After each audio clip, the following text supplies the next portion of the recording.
Salut, je suis Judas Télézin. Vous connaîtrez la vérité et la vérité vous affranchira. C'est toujours un plaisir pour moi de vous retrouver pour partager avec vous la connaissance du royaume de Dieu.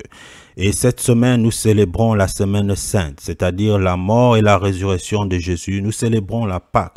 Bien entendu, c'est tout à fait normal que je puisse aujourd'hui apporter mon empreinte à cet événement qui est sans aucun doute l'événement le plus important de l'histoire de l'humanité et par conséquent du monde spirituel. Je dis événement, mais je dirais plutôt deux événements parce que cette semaine, nous célébrons la mort et la mort de Jésus et nous célébrons sa résurrection. Ces deux événements, ce sont des événements les plus importants de l'histoire de l'humanité parce que ce sont ces deux événements en principe qui nous donnent aujourd'hui accès au salut, le salut pour lequel nous courons tous. Mais je ne veux pas parler aujourd'hui de la Pâque dans sa profondeur, encore moins dans sa genèse, mais je vais tout simplement, dans cette vidéo, répondre à un certain nombre de questions que je pense que chaque être humain devrait être capable d'avoir la réponse pour pouvoir construire au mieux la relation avec le Seigneur Jésus-Christ de Nazareth et pour joindre comme ça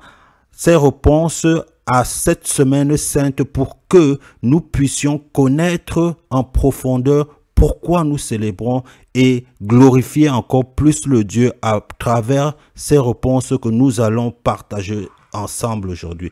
Il est question aujourd'hui de répondre à trois questions, c'est-à-dire pourquoi Jésus est-il venu, pourquoi devait-il mourir et pourquoi devait-il ressusciter. Je pense que la réponse à ces questions nous aideront à mieux célébrer cet événement, ces deux événements autant pour moi, c'est-à-dire sa mort et sa résurrection.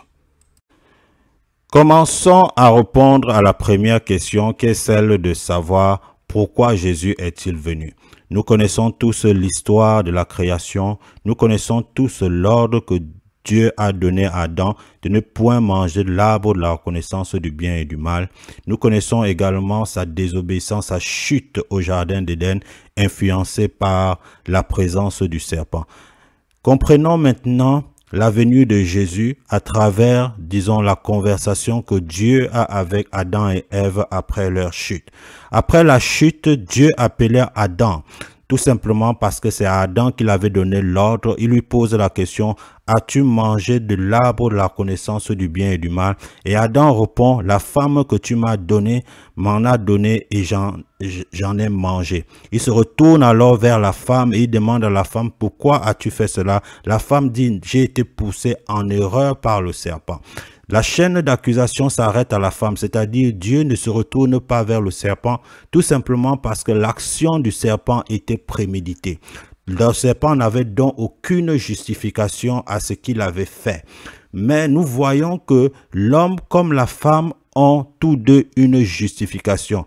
L'homme se justifie par la présence de la femme, par l'influence de la femme, et la femme se justifie par l'influence du serpent. C'est en principe cette justification d'Adam et d'Ève qui définit la venue de Jésus. La grâce que nous avons aujourd'hui ne se repose que sur la justification de la désobéissance de l'homme au jardin d'Éden. Ils avaient tous deux une justification.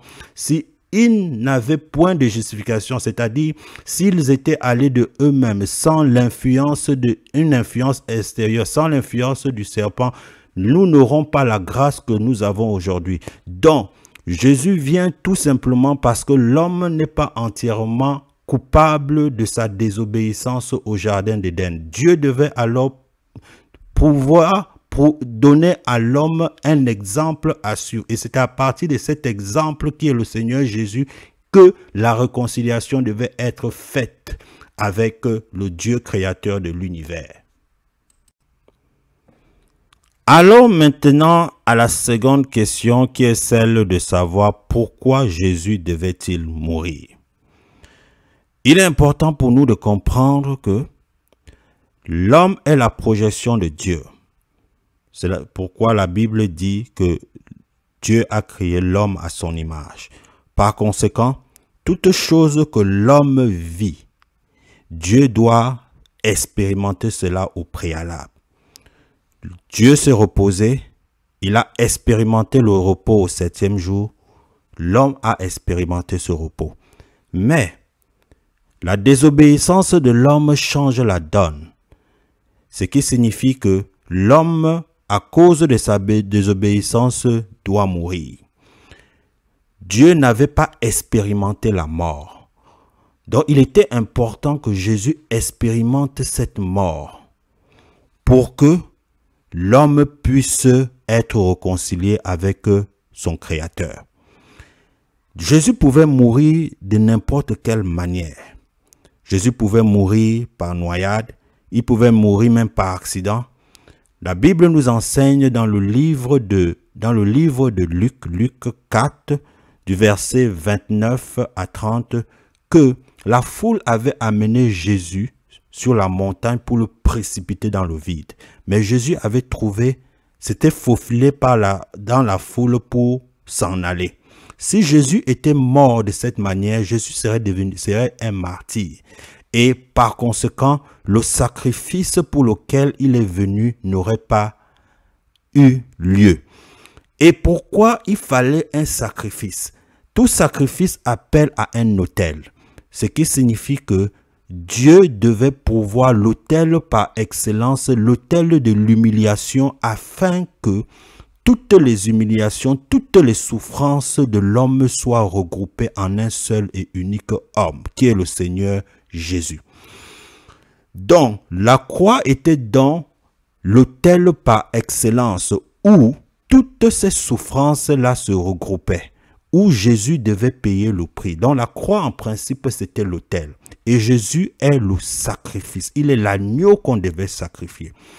Et lorsque on va en arrière avec, disons, le cas d'Isaac, qui est demandé en sacrifice par le Seigneur pour éprouver la foi d'Abraham. L'élément majeur pour lequel Dieu ne pouvait pas accepter le sacrifice d'Isaac, c'était tout simplement parce que Isaac était un pécheur. Et Dieu ne prend pas ce qui est souillé. Dieu ne prend pas ce qui est sale. Qu'est-ce que je veux dire?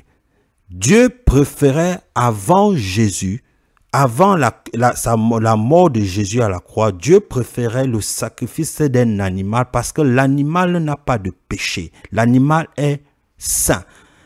Donc, Dieu ne reçoit pas ce qui n'est pas saint. Dieu ne reçoit pas ce qui est pur. C'est la raison fondamentale pour laquelle il avait refusé le sacrifice. Il ne pouvait pas permettre que Abraham sacrifie Isaac. Donc, de la même manière que le bélier a pris la place d'Isaac, le bélier, lui qui était saint comparé à Isaac, il fallait maintenant que quelqu'un qui représente la sainteté par excellence prenne la place du bélier. Et cette personne-là n'était autre que Jésus lui-même, parce que Jésus représentait la sainteté. Il n'avait pas péché, ce qui fait que c'était un sacrifice qui était agréable aux yeux de Dieu. Donc Jésus devait mourir tout simplement parce que il devait expérimenter la mort physique et surtout parce que sa mort devait être faite sur un autel, l'autel qui était la croix. Et son sacrifice, c'était le seul sacrifice que Dieu pouvait accepter venant de l'être humain, parce qu'aucun être humain ne porte ou ne revêt la sainteté que Jésus avait. Donc, c'était comme ça la réponse à cette question. Pourquoi Jésus devait mourir? Jésus devait mourir tout simplement parce qu'il devait expérimenter la mort. La mort, et sa mort devait être faite sur un autel, celui de Golgotha, parce qu'il était l'agneau et aussi parce qu'il représentait la sainteté par excellence. Répondons maintenant à la troisième question qui est celle de savoir pourquoi Jésus devait ressusciter. Jésus devait ressusciter pour que les portes du paradis s'ouvrent. Oui, les portes du paradis étaient fermées. C'est la résurrection de Jésus qui ouvre les portes du paradis. Pourquoi les portes du paradis étaient fermées? Lorsque Adam et Ève ont été chassés du jardin d'Éden, la Bible nous enseigne que Dieu mit à l'entrée du jardin pour protéger l'arbre de vie deux chérubins. Donc les portes du paradis se ferment lorsque Adam et Ève sortent du jardin d'Éden. Bien sûr, le jardin d'Éden, c'était le paradis. Donc il fallait que Jésus ressuscite, il fallait que le sacrifice soit fait pour que la résurrection de Jésus ouvre ces portes du paradis. Mais avant cette résurrection de Jésus, où les gens allaient-ils lorsqu'ils mouraient? Les gens allaient dans le sein d'Abraham. Et je pense que il y a quelques semaines, nous en avons parlé, que c'était la salle d'attente où toute personne qui avait vécu une vie juste allait attendre la résurrection de Jésus. Donc c'est la résurrection de Jésus qui ouvre en principe ces portes du paradis. Et lorsque la Bible nous dit qu'à la résurrection, les tombeaux se sont ouverts, à la résurrection de Jésus, au troisième jour, les tombeaux se sont ouverts, il signifie, du point de vue spirituel, c'est l'ouverture en principe des portes du paradis. Et aussi, la résurrection de Jésus, c'est le socle de notre foi. C'est sur ça que se base la grande commission pour laquelle nous avons été tous appelés. C'est sans cette résurrection, comme Paul dit que dans 1 Corinthiens 15, 14, que si Christ n'est pas ressuscité, nos prédications sont vaines et notre foi est vaine. Donc si Christ n'est pas ressuscité, je ne serai pas devant vous en train de faire cette vidéo et vous ne serez pas en train de m'écouter. C'est la résurrection de Jésus en principe qui est le fondement de la foi chrétienne. Et c'est cette résurrection qui nous donne aujourd'hui accès à la vie éternelle. Donc, il fallait comme ça, dans cette vidéo, que je réponde, disons, à ces trois questions. Pourquoi Jésus est-il venu? Parce que nous n'étions pas entièrement coupables de notre désobéissance. Pourquoi il devait expérimenter? Pourquoi il devait mourir? Parce qu'il devait également expérimenter la mort comme nous expérimentons la mort. Pourquoi il devait ressusciter? C'était pour que les portes du paradis s'ouvrent et que nous ayons accès à la vie éternelle. Donc cette semaine que nous célébrons, c'est la semaine de gloire. C'est la semaine de la puissance de Dieu à travers la mort et la résurrection de son Fils Jésus-Christ de Nazareth.